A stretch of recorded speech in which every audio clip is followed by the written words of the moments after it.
Okay, yes, I'm sorry, it's clickbait. But before you leave, we're still gonna be looking at personality tests. So don't leave, please. I love you. Yeah, no, so recently I stumbled across the world of personality test YouTube videos. There's quite a lot of them, actually. It's kind of crazy. Look at how many views this one has. So obviously it's a good quality personality test that tells you exactly what kind of person you are, right? Look out, here come the 10 hardest choices you'll ever have to make. Really? Do these choices include who am I going to marry? What my career choice will be? Should I fold my laundry or shove it into one of my drawers? I don't know about you, but those all seem like harder decisions to make than whatever you're about to ask me. Throughout our lives, we are constantly bombarded with major choices. This dude is deciding between the perfect school and the best school.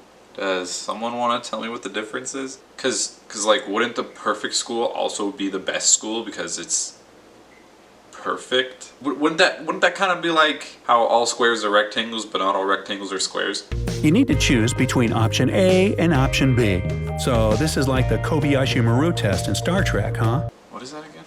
Oh, that's the one where you literally can't succeed. And then Chris Pine just sits there and like eats an apple and cheats his way through it. And then everyone else was like, how the freak did you just do that? So okay, so what you're telling me is that this test is unwinnable.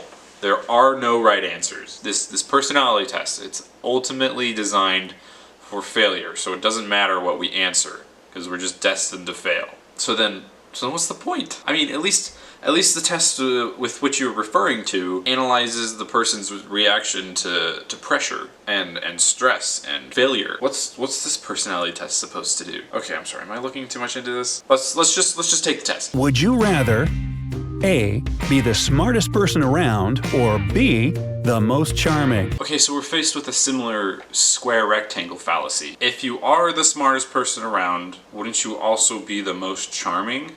No, Jeremy. If you're smart, you have, like, no social skills. I know plenty of people who are smart who also have social skills. It's not uncommon. Because they're smart, they pick up on social cues, and understand social interactions. This question is saying that you would literally be the smartest person around, whatever that means. It's not really a hard choice. If you chose A, it means you don't really care about what other people think. You're just fine on your own. If you'd prefer to be charming, other people's opinions are important to you. This is a vast oversimplification of this question. You wanting to be smart doesn't mean you don't care about what other people think of you. Also, maybe you want to be charming for nefarious or manipulative reasons. Would you rather A, always have to tell the truth, or B, always lie? This one's actually pretty interesting. Not because it's a hard choice or anything. No, it's interesting to think about the implications of choosing always lie. Because you could say, oh, I'll just tell everyone that I can only lie, and then they'll have to do the mental math in their head just to take the opposite of everything I say. But you couldn't even do that because it would come out as, oh, I can only ever tell the truth. No, yeah, I can only ever tell the truth. And even if you could tell people that, you always lie, and they just have to figure out in their head and take the opposite. That's just telling the truth with extra steps. If you chose truth over lies, it indicates that you're a selfless person. Again, super oversimplification. What about white lies? Couldn't ever tell one of those again. Playing Among Us, you'll ruin it for everyone. Now you go on and tell me how that's selfless. Would you rather A, never have internet access again, or B, never take an airplane in your life? You can tell a boomer wrote these questions. What is one thing millennials love? Aha! The entirety of the internet with its wealth of entertainment and knowledge available to the world with a singular click of a button. Now how do I contrast this with an option that would be kind of enticing to choose? Planes. That's not even anywhere close to a fair comparison, or a logical one. Here, let me rewrite this question so that's actually a hard decision. Would you rather never have internet access again, or instantly have the knowledge of every single thing that is on the internet today? Before you answer, think carefully. Knowledge can be a curse. You're not the only one cursed with knowledge. Or C, never have to take an enema. What? What? What? What? What? Do you know what an enema is? It's this little tube thing that's filled with liquid. And you take the tube thing and you shove it up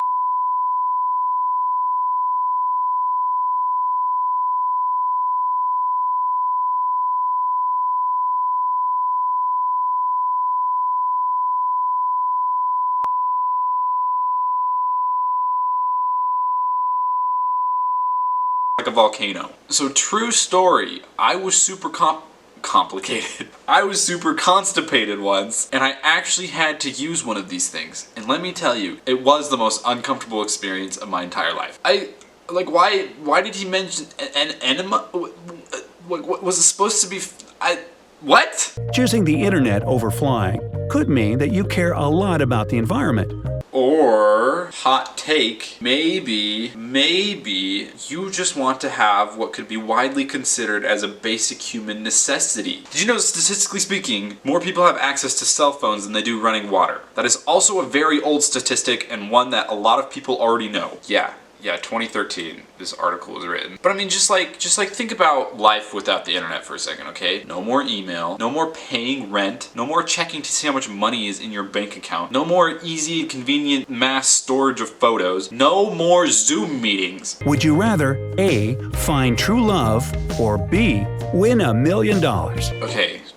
Okay, so is this saying if you choose the $1 million, you'll never find true love? Because you could easily choose the $1 million and then just bank on finding true love later. And that's a pretty reasonable thing to do. But I mean, like, even if you picked true love, your partner would motivate you and drive you to be the best person that you could possibly be, and then you would be financially stable. So like, if you pick one, you're probably going to end up getting the other one anyway. You're probably not going to get $1 million, but you'll be financially stable, which is more than a lot of people. So the question really just becomes, what do you not have right now? Do you not have love, or do you not have money? Just pick the one you don't have. But like, for me, I'm engaged, so I would pick the money. It just depends on your life circumstances. I don't know, man. This question is dumb. If you went for the money, it might be an indication that you don't really believe in such things as true love. Or you've already fallen in love. You're probably really practical and unemotional. Or you've already fallen in love. Would you rather A, never be able to speak again, or B, always have to say everything on your mind? If you were never able to speak again, you and all your loved ones would have to learn sign language. And sign language is awesome! If you always had to say everything that was on your mind, I don't think you would be able to willingly talk again. I don't know if it's this way for everyone else, but if I chose the second option here, I would never be able to consciously speak. All of my speech would be unconscious because I just have so many thoughts running through my brain. And even if I told the people that I cared about that this happened to me, that I had to say everything that was on my mind, I don't think they'd be able to differentiate between a thought that was being forced out of my mouth or one of something that I was willingly, like, with my own agency, like, saying. I feel like it would almost be like having Tourette's. So now the question here becomes, would you rather learn sign language or would you rather have Tourette's? So, maybe silence is golden. Or maybe Bitcoin. Heh. What? I feel like there's a joke there and I'm not getting it. Would you rather A, have a photographic memory, or B, be able to forget anything you want? Finally, a good question! Oh, it took them long enough. I think the only reason you would want to forget something is if you've been through something traumatic and then you could like finally heal and move on and be a normal person. But like, if you had never had any trauma, you would choose having photographic memory, and then you'd have a photographic memory, but then, like I said, knowledge is a curse. And then, you know what, good job on the good question, okay? You've gotten 1 out of 6 so far. Would you rather A, never have sex again, or B, never eat your favorite food?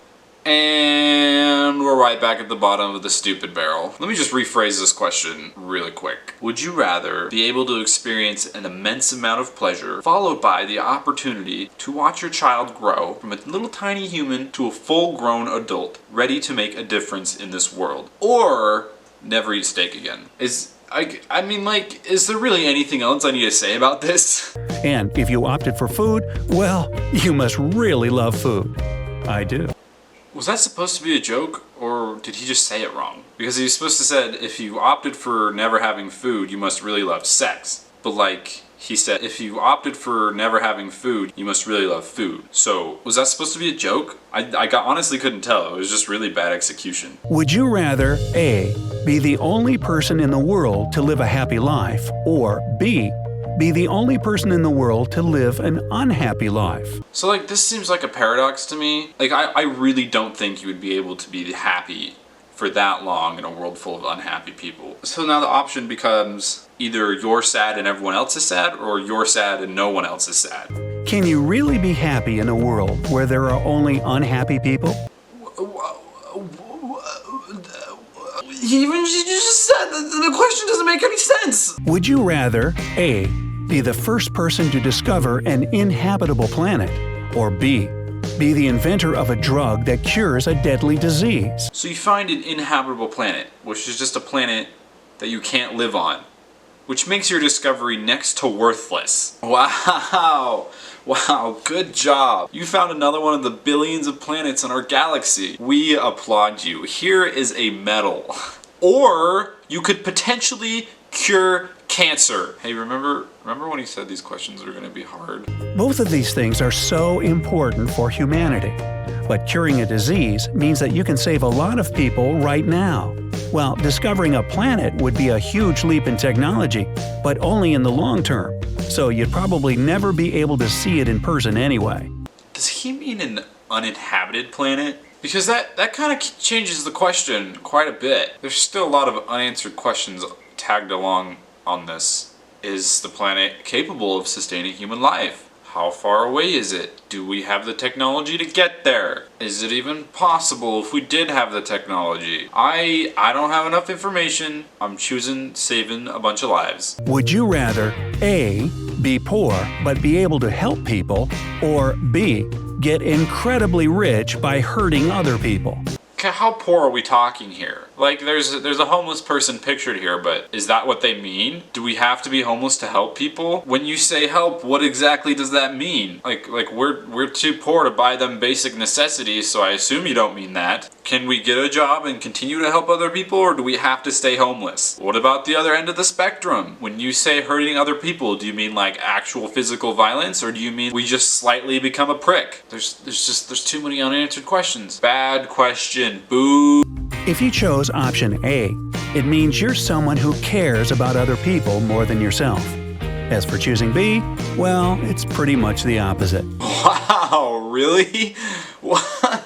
Well, that's crazy. I never would have guessed that's what that meant. Now, if you chose option A from 7 to 10 times, you're the type of person who is always ready to sacrifice your own interests for someone else. Okay, so the more times you choose A, the less selfish you are. So going back and reviewing the questions here, make everyone else be sad or make just yourself be sad? I guess choosing option B is the selfish choice. Likewise, curing a deadly disease over finding a worthless planet is more selfish. So overall, this was a pretty good. It was a pretty good personality test. I would say, the results are 100% definitive. It is, you are what the test says you are. Totally, 100% for sure.